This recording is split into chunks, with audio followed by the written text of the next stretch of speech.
Muy buenos días. Continuando con las presentaciones, vamos a hablar de las características histológicas del esmalte. Considerando que es uno de los tejidos más duros que obviamente tiene el organismo, básicamente el 98% de su composición está constituida por componente inorgánico, que son los denominados cristales de hidroxiapatita.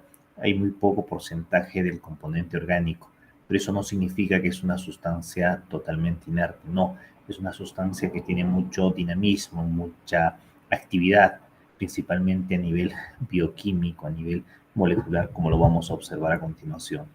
El elemento esencial que tiene a nivel, digamos, de la estructura el esmalte es la hidroxiapatita. Como podemos observar, acá tenemos dos cristales que son del mismo elemento, la hidroxiapatita, solo que la que está acá en el lado derecho señalándose por el cursor es la hidroxiapatita que la podemos encontrar en la estructura ósea. En cambio, la hidroxiapatita que se encuentra a nivel del esmalte es una hidroxiapatita que tiene un mayor volumen, un mayor tamaño. Y esto tiene que ver con la exposición que tiene la superficie del esmalte a la cavidad bucal. Y en la cavidad bucal, acuérdense que lo que se da son cambios de pH salival, constantes descensos en la acidez y recuperación de esta acidez mediante mecanismos de tampón o buffer para que se vuelva la saliva ligeramente neutra o alcalina, ¿no? Neutra o ligeramente alcalina. Entonces vamos a ver que esta sería, digamos, la principal característica del esmalte, que son cristales de gran volumen, de gran tamaño.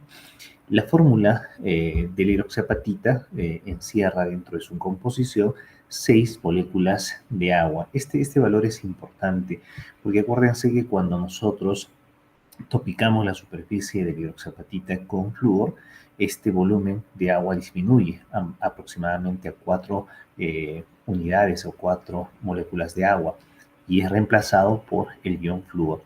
Esto lo convierte, vamos a decir así, a este mineral en la fluorapatita, que es mucho más resistente a los cambios de pH salival.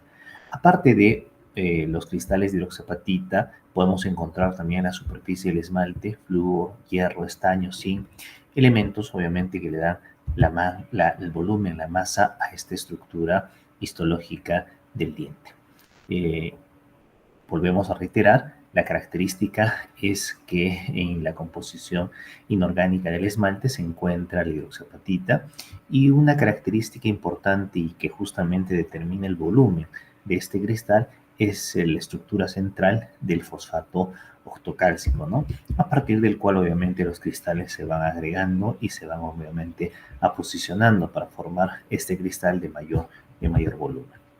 Algunas características en cuanto al tamaño, podríamos mencionar que estos cristales miden 210 nanómetros y son radioopacos a la radiación o a los rayos X, ¿no? Cuando los cristales de hidroxiapatita se organizan, acuérdense, lo que van a formar son los denominados prismas del esmalte. Un prisma del esmalte es la estructura de este tejido que se ubica desde el límite amelodentinario hasta la superficie y que si hacemos un corte en sentido transversal tiene esta característica anatómica peculiar, ¿no? ¿Cuál es? El ojo de una cerradura, en donde se puede observar una cabeza, una zona estrecha, el istmo, y una parte final que sería la cola, ¿no?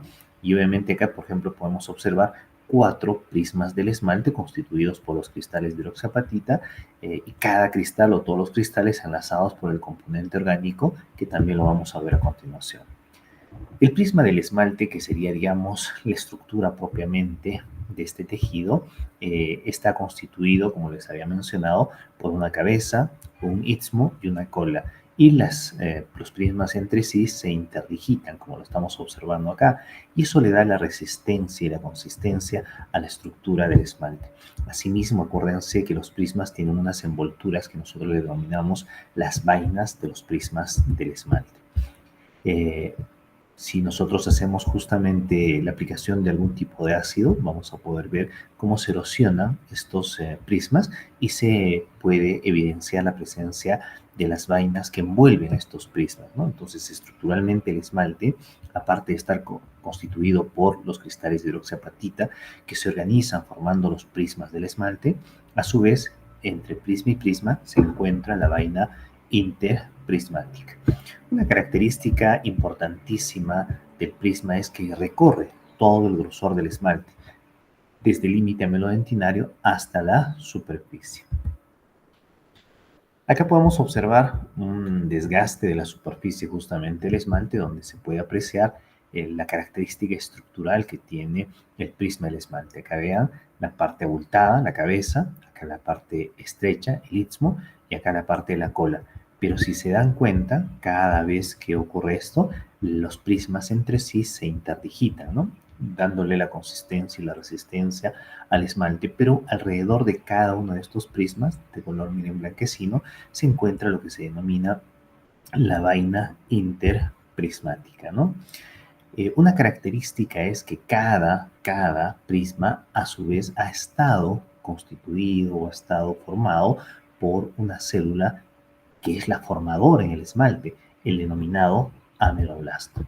El ameloblasto se encarga de segregar primero una matriz inorgánica, que es un caldo de proteínas, sobre la cual se van agregando los minerales, formándose cristales, pero estos cristales tienen una disposición, ya habíamos dicho, a nivel de la cabeza toman en sentido longitudinal, a nivel del istmo y de la cola son en sentido transversal o ligeramente oblicuos, formando lo que se denomina los prismas del esmalte. Si acá podemos observar 4 prismas, es porque ahí estuvieron, vamos a decir así, en proceso de formación, 4 ameloblastos que dieron lugar a estas estructuras. Una peculiaridad en el prisma del esmalte que es a nivel del límite amelodentinario tiene más o menos 3 micras de diámetro y cuando llega a la superficie tiene 6 micras de diámetro.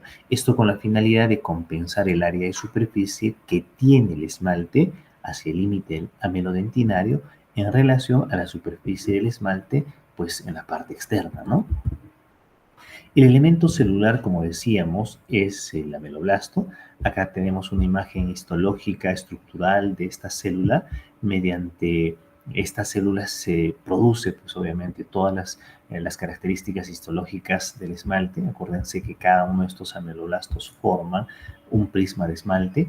Acá podemos observar, por ejemplo, una estructura cónica en la parte basal del ameloblasto y que se llama el proceso de Tomes, ¿no? Que es justamente el órgano encargado de segregar la matriz primero inorgánica y sobre la cual precipita el componente orgánico. Acá más o menos se puede observar una gráfica de cómo el ameloblasto va formando mediante un proceso de oposición y neoformación pues un prisma de esmalte, ¿no? Y este prisma a su vez está constituido por cristales de hidroxiapatita, los cuales a su vez están unidos por el componente orgánico, ¿no? Una característica, por ejemplo, que decíamos es que cada prisma a su vez estaba envuelto por una sustancia, una vaina interprismática. La característica de la vaina interprismática es que tiene un grosor de 0,1 a 0,5 micras de grosor. Recordando un poco que los prismas tienen en diámetro aproximadamente 3 micras a nivel de lo que vendría a ser el límite amelodentinario y 6 micras a nivel de la superficie, ¿no? Una característica del proceso de formación del esmalte es que el ameloblasto tiene, vamos a decir así, momentos de actividad y momentos de descanso, generándose un efecto óptico a nivel del proceso de formación de los cristales, que nosotros le llamamos las estrías de Redshift, ¿no? Como podemos observar acá, que son literalmente líneas de incremento, ¿no? Cómo se va posicionando el esmalte mientras va formándose en el proceso embriológico, ¿no? En la superficie, estas líneas de incremento se pueden observar mediante las denominadas periquematías, que en la zona cervical es mucho más marcado. Una característica importante, por ejemplo, del esmalte es que el esmalte superficial a nivel de 0,1-0,2 milímetros de grosor en la parte superficial tiene una característica peculiar, ¿no? Tiene 10 veces más composición orgánica que el resto del esmalte, ¿no? La característica, decíamos, del ameloblasto es que se encarga de segregar el componente proteico, ¿no? Que para nosotros pues es el armazón, la estructura, la matriz sobre la cual se precipitan primero sales de calcio, fosfato, carbonato y se van produciendo los procesos de mineralización, ¿no? La característica más importante que tiene el esmalte en relación a la composición orgánica es que el componente proteico está incluido dentro de los cristales de hidroxiapatita, ¿no?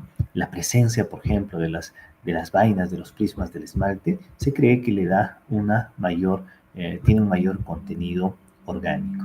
Y así podemos observar algunas características adicionales a nivel del esmalte. Recordando un poco, por otro lado, el componente orgánico, acuérdense que el componente orgánico es 1,8% de su peso, está constituido principalmente por proteínas y lípidos. Las proteínas que podemos encontrar son las amelogeninas, enamelinas, las proteínas de penacho, que en el esmalte maduro pues es un poco diferente, ¿no? Acuérdense, decíamos, el esmalte superficial en 0,1-0,2 milímetros de grosor es más duro y posee más cantidad de componente orgánico que el resto del esmalte, ¿no? Y finalmente podríamos mencionar que el esmalte joven es más permeable que el esmalte adulto, ¿no?